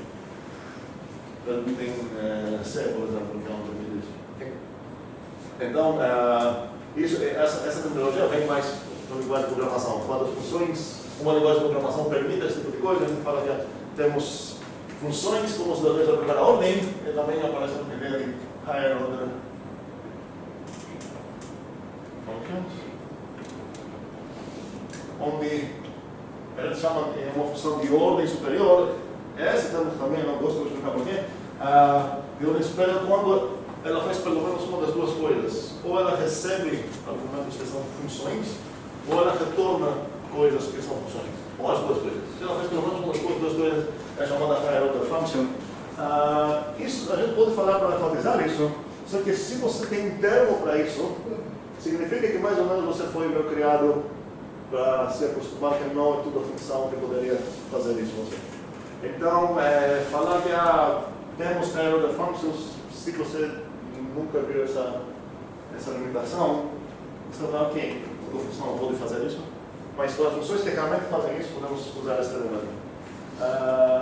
Não, aqui não vai isso. Tem alguma briga antes de chegar nesse ponto que seria para o fim, Deus?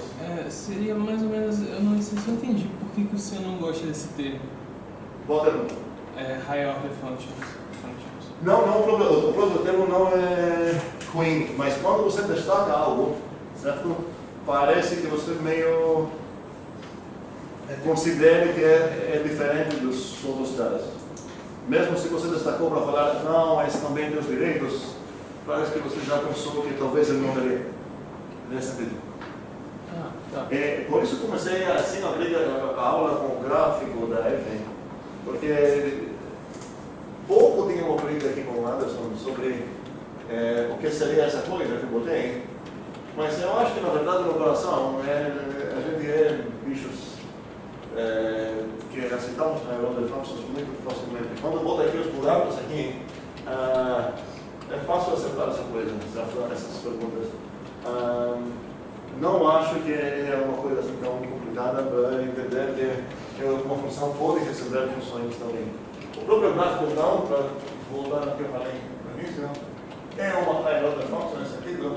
Ela pega funções de A para B, ela retorna conjuntos feitos de duplas letras B. Esse é o tipo de gráfico. É uma higher order function porque o primeiro argumento dela, e o único, é uma função também. Okay? Agora, essa coisa aqui chegou como abstração, fazendo uma abstração aqui do quadro a partir dessa coisa. Mas eu poderia chegar na mesma se eu estou olhando lá. E a gente vai descobrir agora que a resposta que vocês iam dar ia ser diferente. Se eu estou olhando para essa expressão original aqui, eu falar que eu vou mudar no x no quadro, qual seria o tipo que eu escrever aqui? Não é? E eu não preciso parênteses, mas todos vocês entenderam que tem respondido parênteses. Ok. Mas, se eu esquecer da história aqui, certo? Eu estou olhando nessa expressão, estou falando que essa expressão tem esse tipo, eu vou botar um buraco no quadro. Eu vou chegar aqui, que é a mesma expressão com buraco, se eu esquecer da história, não? A mesma expressão, não é? Qual tipagem que alguém responderia aqui naturalmente é? Ela pega um real, porque no final das contas, um segundo, vamos aplicar aquela regra que eu falei antes para ajudar igual aqui, é uma função, certo? Então, eu sei que tem uma seta, e eu sei o que ela vai responder se ela quer saber a coisa que ela precisa, porque eu já sei o que ela era antes de fazer a abstração. Ela é uma coisa de real para real, não era? E eu introduzi um buraco nela, aqui, desculpa, esse buraco já estava nela. Então eu introduzi esse buraco nela, então aqui precisa de quê? Real. E agora a pergunta é, como que a gente chegou para tipar a mesma coisa com dois tipos diferentes? Isso é impossível na teoria dos tipos que estamos trabalhando aqui. Cada objeto tem unicamente um certo tipo associado nele. Então aqui tem uma ambiguidade. Se alguém está olhando essa coisa, pode pensar que isso é tipado assim. E outra pessoa pode olhar na mesma coisa e considerar ela tipada assim. A pergunta é se essas duas funções, quão diferentes são essas duas funções. E se a gente tem uma, será que a gente consegue fazer o que a outra faz e vice-versa? Se eu tenho essa função aqui, o que eu preciso dar para ela para conseguir um certo valor que faz sentido para mim? Achar? Eu preciso pegar R$2, botar numa duplinha e dar para ela, e ela vai retornar um real. Então, se eu dar para essa coisa aqui, a duplinha pi4, ela vai retornar para mim um real. Qual real? 100 pi mais 4. Esse real ela vai retornar para mim esse real. A primeira observação, se eu tentar dar a mesma duplinha para essa, o que vai acontecer? Ela não aceita duplinhas reais, ela aceita um real só. Mas, no final das contas, se eu quero achar qual é o seno de π mais 4, eu tenho essa função nas minhas mãos. Então, o que eu preciso fazer nessa função? Não é? Mãos. Mãos.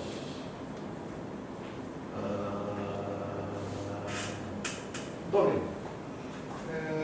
Você separaria em 2 passos, então você daria ou π ou 4 a princípio, e ela vai virar sim de buraco. Um segundo, essa é a minha função, certo? Para chamar essa função, eu preciso dar que tipo de coisa para ela? Real. Só, certo? Qual real você vai dar para ela? π. Não é π, é π. Eu estou brigando com o teu... certo? Porque você... 4 ou π. Não, se você quer conseguir... Eu quero chegar nessa resposta. Sim. Então, aqui não posso dar o 4. Eu preciso dar o π. Está entendendo? Considere que eu não sei que a soma eu considero óbvio isso. Certo que eu não sei que a soma é verdadeira. Então, aqui não tem opção. Qual argumento que você dá aqui? Eu acho que é 4. Aqui? Depende porque de onde veio, entendeu? Ah, tá. Não. Como a gente pegou do buraco na esquerda. Então, essa lógica seria que a gente ia aplicar primeiro na direita. É primeiro 4. Sim, no primeiro da direita. E Peraí, aqui? Não. Tá falando dessa coisa aqui? Isso. Ok, aqui não dá para ver, mas sim, ok, realmente. A conversão que temos realmente quando são seguidos, sem seguir a ordem, aqui quebrei essa coisa e a gente vai ver uma maneira legal para tirar essa ambiguidade. Então, se eu aplicar nessa coisa o 4, agora certo, vamos aplicar o 4, o Guilherme tem razão. Eu vou pegar essa coisinha aqui, eu vou aplicar o 4 e agora já peço desculpa porque eu estou quebrando a conversão que a gente vai ter, porque o argumento vai entrar na primeira buraco. Okay? E isso é porque aconteceu essa baguncinha aqui. Eu vou resolver essa baguncinha internamente. Você tinha falado que era para ignorar a história.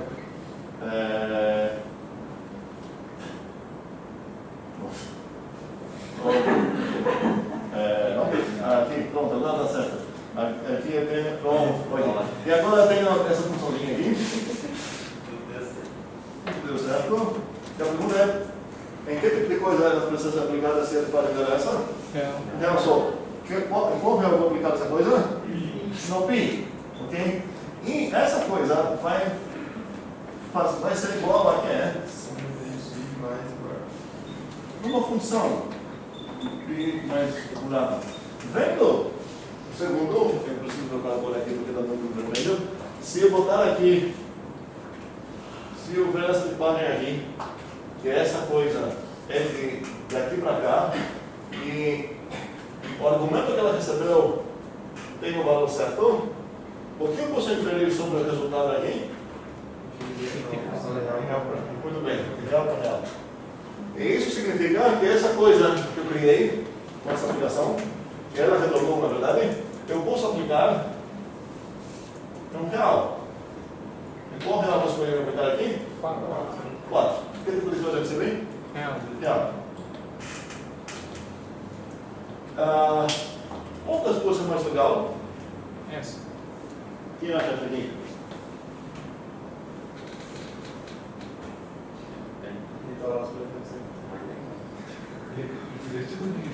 Simples. Mais legal. Não, eu vou querer uma justificativa de fazer. Quem acha a outra?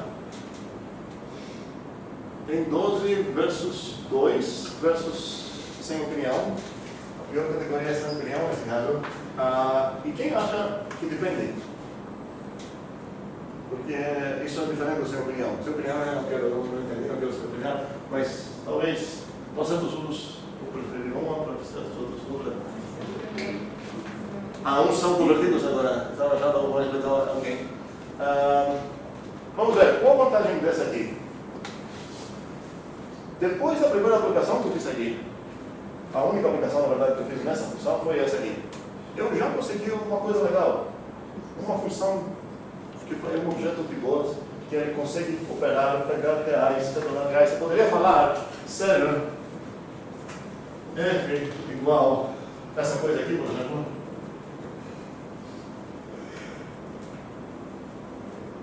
E agora tem uma função na minha pontos, certo?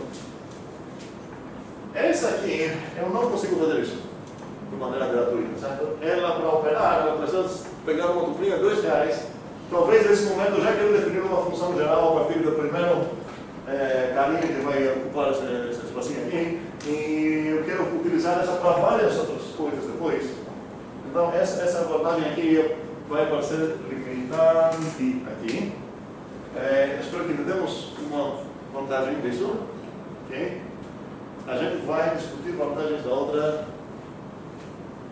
perto daqui de 3 ou 4 aulas. Não é muito óbvio ainda, algumas ferramentas ainda para entender para que isso poderia ajudar mais do que isso. Mas tem casos onde essa versão é melhor, preciso falar os nomes dessas coisas.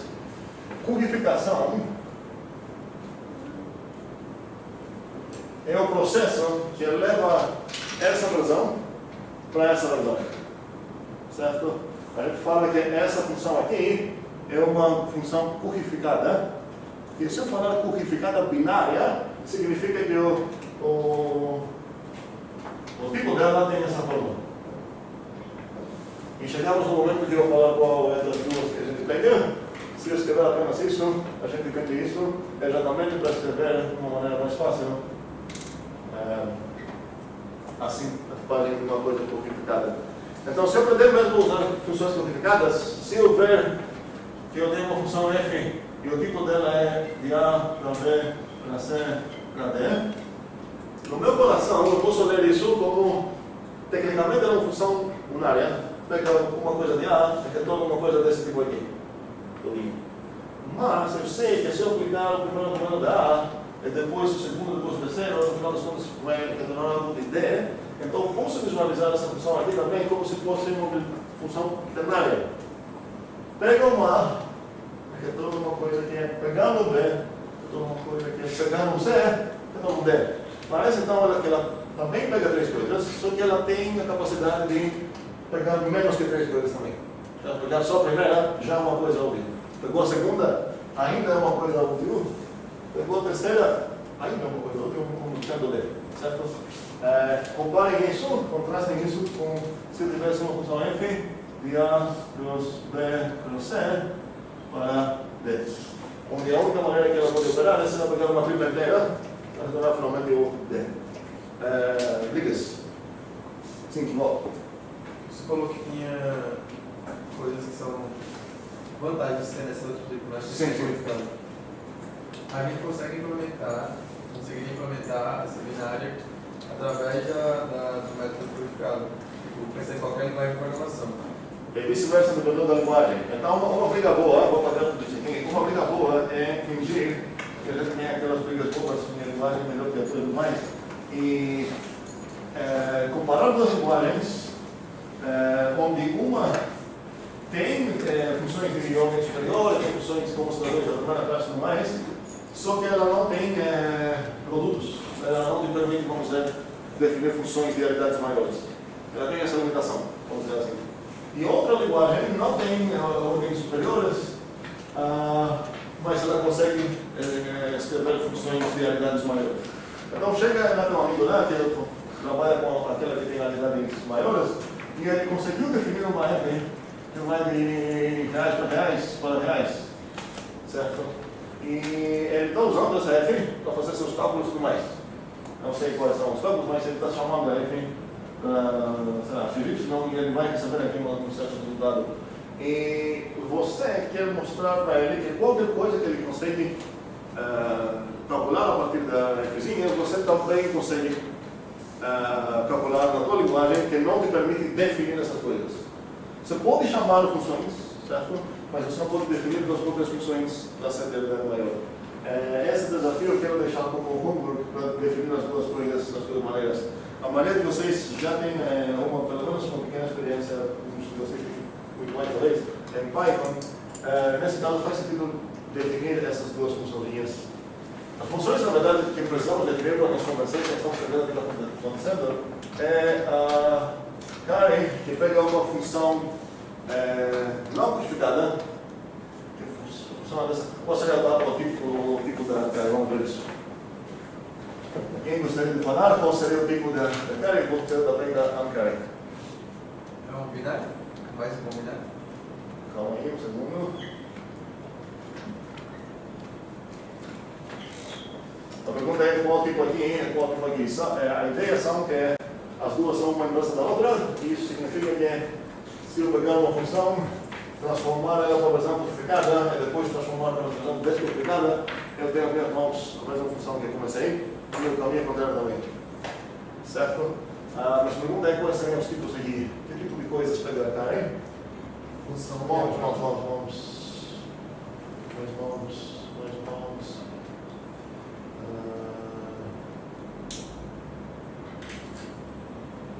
Diego. A cross B para C. Muito bem. A cross B para C. E retorna? A. E cuidado aqui, precisa mudar para vezes, ok? Porque essa seta ele não dá para ir, já começa aqui. Então A aparece também aí, no começo também. A para B para C. Então aparece B para C. Aqui onde precisa mais mesmo? No começo, no final e de B para C. Tecnicamente não precisa mudar nenhum. Eu vou botar assim só para ajudar a leitura.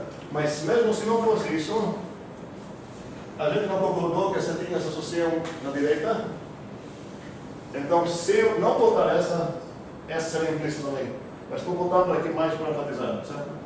E a cara seria ao contrário. Pega a função desse tipo aqui e retorna a função desse tipo aqui.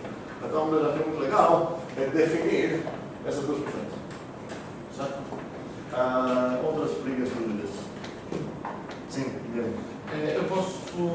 Você mostrou uma que tinha 4. E aí você está. À vontade. Essa seria a versão mais simples de Kali. Isso. Certo. Você pode codificar à vontade e a quantidade que eu quiser. Sim. Eu posso só tirar um cross para um para e vice-versa? Sim, faz sentido verificar que essa coisa funciona. Okay? Um segundo antes de brigas.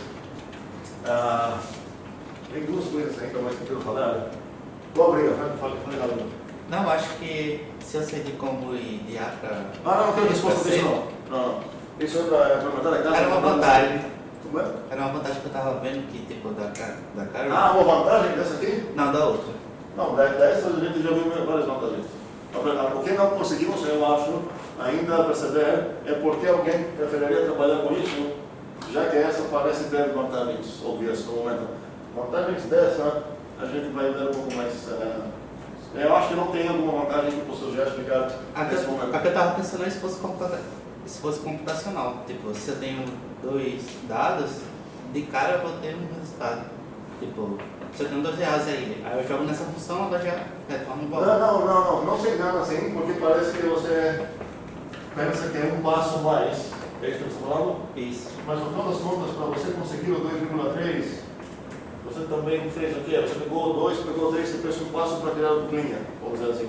E agora você vê a duplinha lá.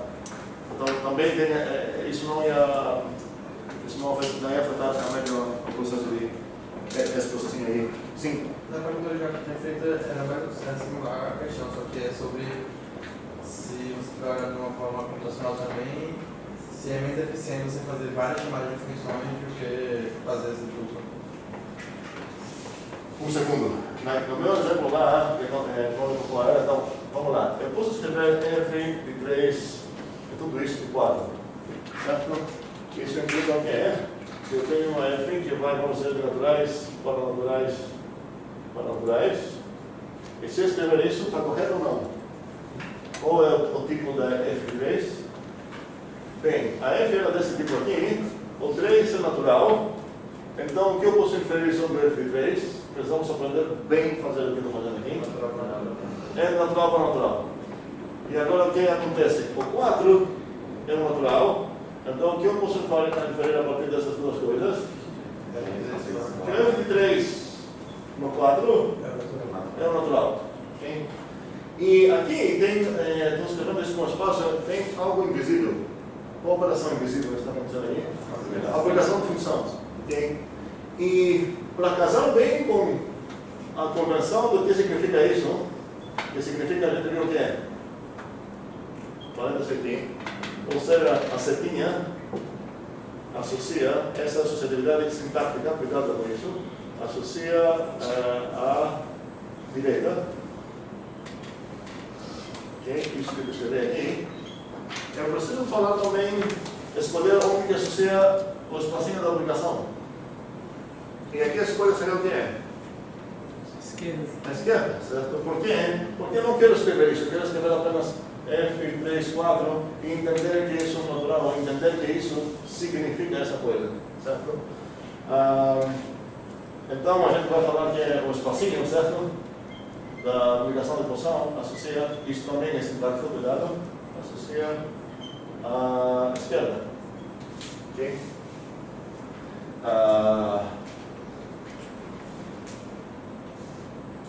Bem, dúvidas? Como é que você responde?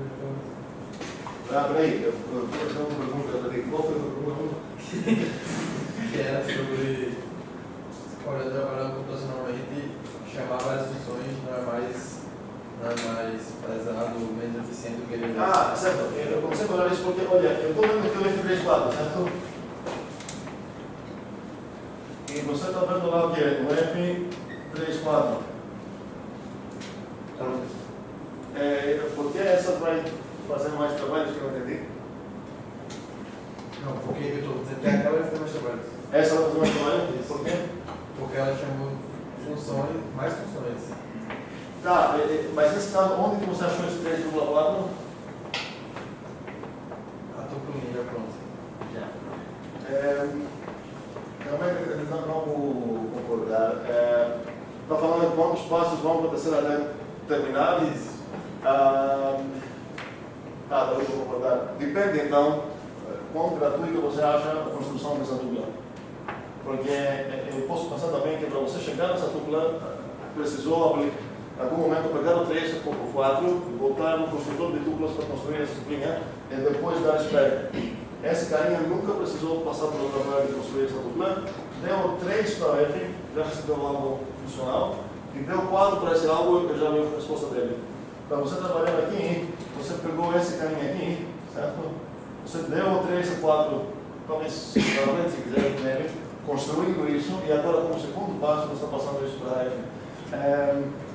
Não é muito claro, e minha resposta não é muito clara também, porque a gente não discutiu aqui quais realmente desses passos contam como um passo computacional e quais não.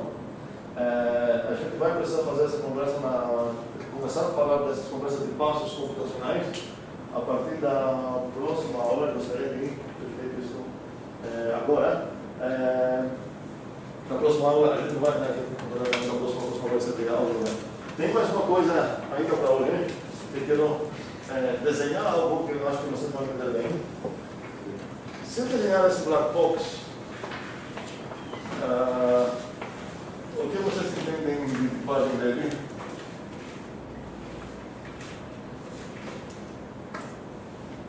Qual parece o domínio dele? A cruz B.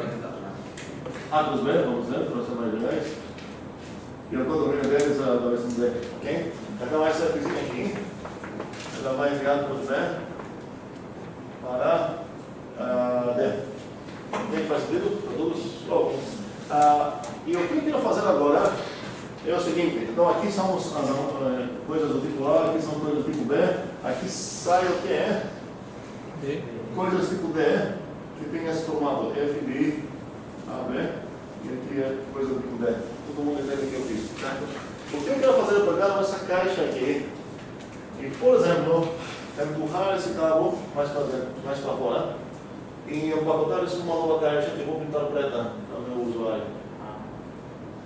Para essa rodar aqui, eu preciso escolher um centro A ou A. Eu vou escolher um A0. Se vocês pensarem que todas eles são reais, eu vou escolher aqui o 5. Okay? Fazendo isso, a pergunta é quais são os outros certos agora para a minha nova função que tem aqui. B, domínio. O domínio é B agora, mas bem, e o domínio é B. Posso dizer aqui que eu fiz uma aplicação parcial e a partir de uma função que era triângulos B, eu consegui definir uma nova função que agora ela é de B para D. Eu posso fazer isso para cada escolha de habitante do azul. Então, se eu tenho uma função desse tipo aqui também, e também eu tenho um certo azinho do A, eu posso definir uma nova função de B para D, onde ela faz o quê? Ela fixa o caminho que eu escolhi aqui, como aqui eu vou botar uma caixa porque da pressão de função, ele fixa um certo argumento aqui, certo?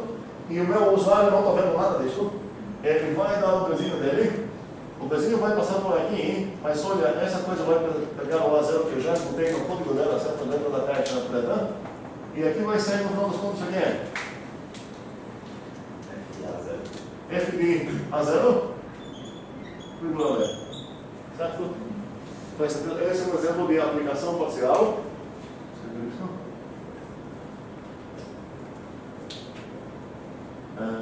Esse é parcial. E quando eu estou trabalhando numa máquina codificada, essa coisa é bem gratuita, bem automática, não preciso botar buracos. Aqui eu já posso considerar que aconteceu uma aplicação parcial.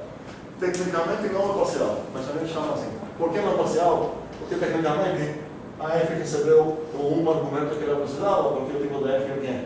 De N para algo. Se lembrar as palavras aí. Mesmo assim, a gente vai falar a aplicação parcial da F e já deu essa resposta. Antônio, eu tenho uma última pergunta e a gente faz o primeiro. Ali na saída da função, no da F de A0 e B. Um segundo só, desculpa. Eu poderia ter escolhido outra coisa também, certo? Empurrar outro cabo lá. A minha função original talvez teria quintuplas, se não apenas duplas. Porque quintuplas mesmo. E agora eu poderia também fazer o quê? Espero que toda essa coisa não preciso comentar. Eu poderia apenas puxar esses dois, fixar certos valores aqui, A0, C0, E0, e criar uma nova função assim, onde ela é igual ao domínio, igual ao domínio.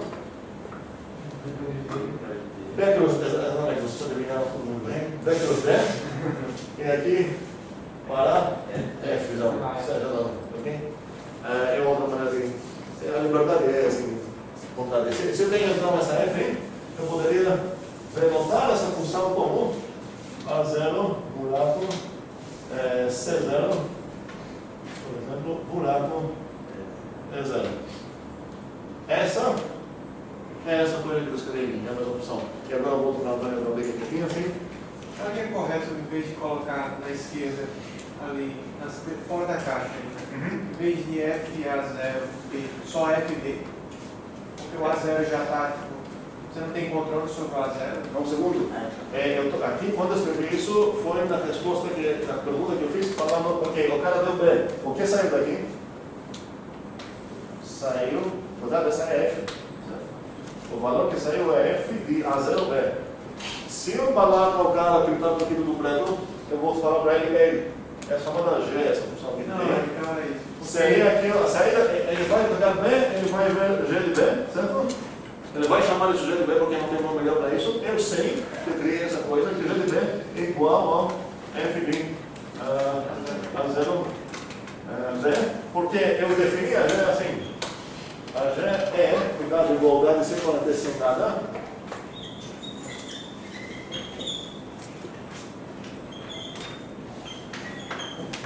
Onde? Verdadeiro. Definida a verba. G igual a isso. Cuidado aqui, não dei argumento para G. Falei, a G é essa função. Não, é que eu tenho confundido com a Black Box de fora. Certo, agora faz sentido? Faz sentido. Clique.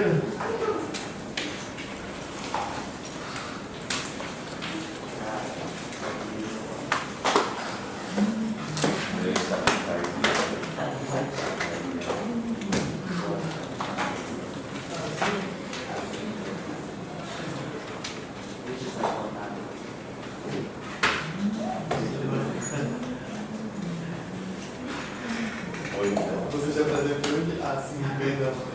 Ou a Eu boto para que não fosse uma coisa filosófica. Ok. A pergunta é boa. E uns de vocês vai responder a isso. Eu tenho conjuntos onde o A é igual. Talvez seja igual, mas não lembro. O A é 3.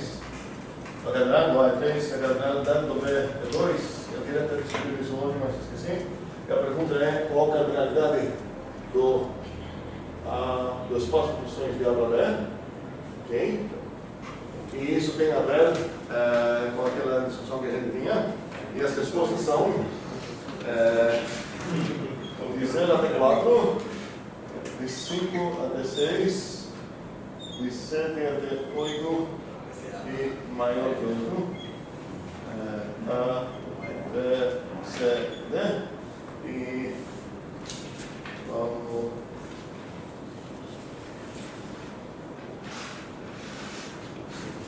Coisa.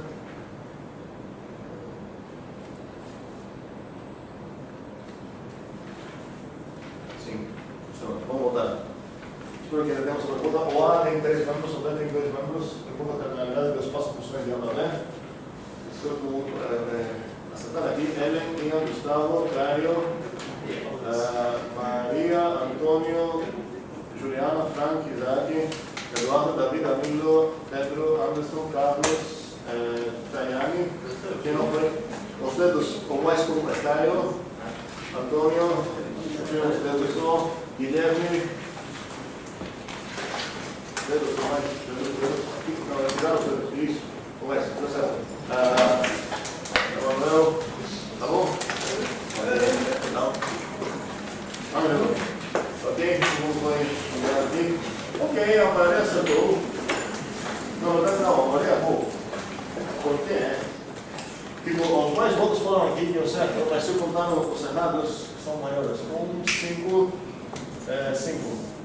Então, 11 pessoas acertaram, 10 pessoas acertaram. Tá, e a resposta é, geralmente, essa. E faltou só falar sobre a briga da Eduarda, o que acontece se aquele produtinho é vazio, aquele isão.